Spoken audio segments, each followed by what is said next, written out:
Hi guys, nandito tayo ngayon. Dito tayo ngayon sa aking small farm. Ayan, yan yung aking small farm, yung mais malagkit. Kaso nga lang, yung mga alaga kong manok, kinain nila. Hindi naman yun sa akin alaga. Kumagala-gala lang dito. Tapos, ipapakita ko din sa inyo, oh my gosh, itong gate namin. Ipapakita ko rin sa inyo yung aking sitawan. Sobrang dami ng sitaw. Ayan, sitawan namin. May mga daon kasi ng saging. Ayan yung saging namin. My gosh. Oh my gosh. Ito yung mga saging. Ayan. Kita nyo? Tapos yung sitaw namin nasa gitna ng saging. Ito yung mga, oh my gosh. Ayan yung mga sitaw.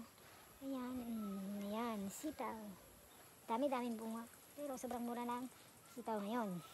Yan yung saging ng aking love of my life.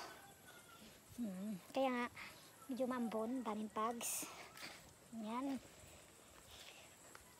Teka lang, papasok tayo. Punta tayo dun sa aming maliit na bahay. Ayan yung aming harapan ng bahay namin. Tapos ito yung bulaklak. Yan. Ito, ganda 'di ba? Oh my gosh, lubat. Ayan, ganda 'di ba?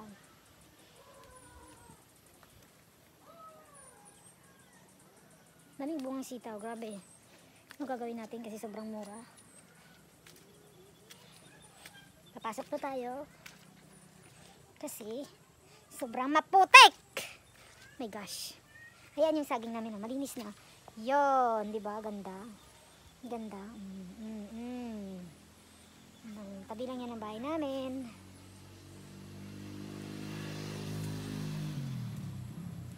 Yung aking maliit na garden na mais. Wala ng dahon. Nakakabwisit talaga yung manok na yun. Visit talaga.